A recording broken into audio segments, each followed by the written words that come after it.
Sobrang astig nito. Have you ever seen anything like this? For the longest time, hindi ko gusto si Steph Curry. Yun na, nasabi ko na. Living in the Bay Area for the past 12 years, ganun talaga kung hindi ka Warriors fan.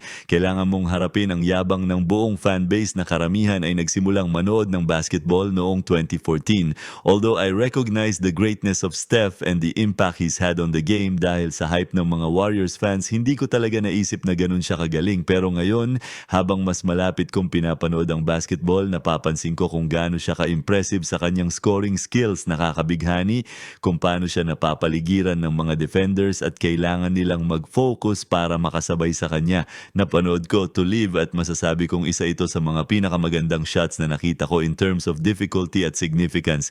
Hindi ito game winner, hindi ito go-ahead shot at hindi ito game 7 ng NBA Finals. Pero given na hot si Steph bago ang shot na to at natalo ang France sa Olympics para sa kanyang first gold medal at yung shot na parang dasal habang dinodoble team siya, sobrang next level. He's the greatest shooter of all time and we're all lucky to witness this greatness habang nandito pa siya. Sana mababalik ko sa sarili ko dati at sabihing mag-enjoy habang nandyan pa. Ganon din sa mga tulad nila LeBron James at Kevin Durant na sobrang galing sa Olympics sa pagkuha ng gold. Pareho silang malapit ng magretiro at malamang wala na silang makikita sa US team ng 2028 kasi lahat sila nasa 40s na, habang ang torch ay ipapasa sa mga bagong henerasyon tulad nila Anthony Edwards at Tyrese Haliburton. Walang kapantay ang mga legend na tulad ni LeBron, Steph at Kevin Durant. Pero ang isang bagay na nakakaligtaan sa lahat ng ito ay ang focus ng fans at media sa pagkakaiba ng US sa competition. Hindi na ganun kalaki ang lamang ng US sa iba na hindi nakatulad ng sikat na Dream Team ng 1992 na dinurog ang kalaban nila ng 50 plus points sa bawat gabi. Ang US ay nawalan ng dominance sa basketball kahit na naglabas na sila ng A-team pagkatapos ng maraming taon ng role players sa Olympics at World Cup Games. Ngunit ang sagot ko, so what? Ang basketball ay patuloy na lumalaki bilang global sport. Taon-taon mas maraming international players ang pumapasok sa NBA at nagiging star sa liga. Dapat itong ipagdiwang, hindi pintasan. Ang laro na mahal natin ay lumalaki sa popularity sa buong mundo, nagdudulot ng mas maraming talento at mas mataas na kalidad ng basketball sa professional level. Swerte tayo ng mga fans na nasasaksihan ang era na ito ng basketball. Huwag tayong maghanap ng mga paraan para pintasan ito tulad ng ginawa ko kay Steph Curry noon. Pag-usapan natin ang Olympics ng mas mabuti at kung ano ang kahulugan nito para sa hinaharap ng basketball. Kung bago ka sa channel na ito at gusto mo ng ganitong content, make sure na mag-subscribe ka para makatulong sa pag-grow ng channel at bilang kapalit, magbibigay ako ng more NBA content tulad nito. Ngayon, nang hindi nakakuha ng medal ang US sa FIBA World Cup Games nung nakaraang summer, natapos sa 4th place at natalo sa Canada sa 3rd place game, sabi ng Team USA, tama na, kailangan nating ipadala ang best at biggest superstars. Na hindi na pwede ang mga players na tulad ni Cam Johnson, Bobby Portis at Walker Kessler.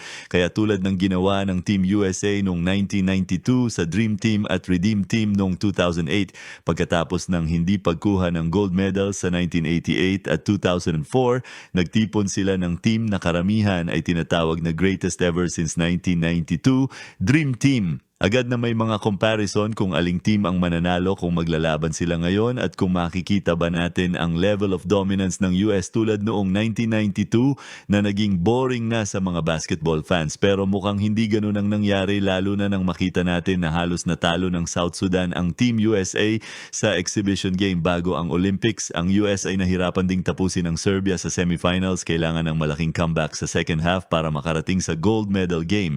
Kahit ang final game laban sa France ay hindi naging madali kung saan umabot sa dulo bago na ipasok ni Steph ang historic 3-point shot. At habang nangyayari lahat ito, may narrative na naglalabas na ang ibang bahagi ng mundo ay umabot na sa level ng Team USA.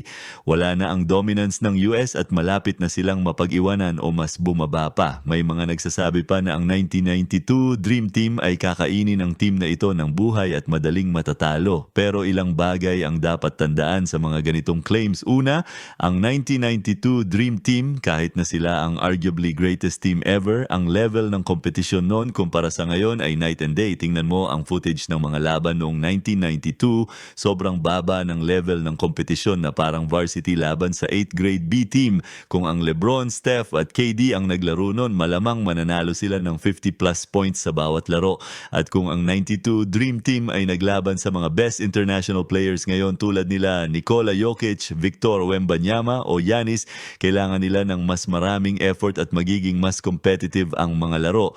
Kaya ang paghahambing ng era sa basketball ay hindi talaga fair. Ang laro at ang talento ay sobrang nagbago sa nakaraang 3 dekada. Tungkol naman sa competition level sa buong mundo na umakyat ng malaki sa nakaraang 10 taon, tama ka. Depende sa tatanungin mo, pwedeng ang best 3 players sa liga ay mga international players, Luka Doncic, Giannis at i-add mo si SGA. May 4 na top players sa NBA mula sa ibang bansa. At habang si LeBron, KD at Steph ay malapit ng magretiro sa susunod na ilang taon, ano ang mangyayari sa hinaharap ng USA basketball? Pero gaya ng sinabi ko dati, who cares? Ang US ay palaging magiging powerhouse sa mga young talents na meron sila at sa lumalaking popularity ng sport sa buong mundo, makikita natin ang pagtaas ng talento internationally na magpapasigla sa international competitions tulad ng Olympics at World Cup. Hindi ko alam kung sa inyo, pero para sa akin, hindi ito problema o krisis para sa American basketball, isang sport na naimbento sa US ng isang Canadian. Para sa akin, ginagawang mas entertaining at thrilling ang laro. Kahit gustong pag-usapan ng legendary Dream Team bilang God Team ng basketball, aminin natin medyo boring din ang panunood sa team na yun. Ang laro o sport ay kasing ganda ng level ng competition mula sa kalaban nito at sa pagtaas ng level ng competition sa buong mundo, makikita natin ang mas masaya at exciting na basketball sa mga susunod na taon. Tara at witness ang greatness na nasa harap mo habang nandyan pa. Huwag maging katulad ko na nagalit kay Steph Curry dati. Mag-enjoy sa kasalukuyang estado ng laro at sana mas maging maganda pa ito mula ngayon. I-comment nyo kung ano ang tingin ninyo sa Olympic Games at tulad ng dati, mag-subscribe kayo at magkita tayo sa susunod.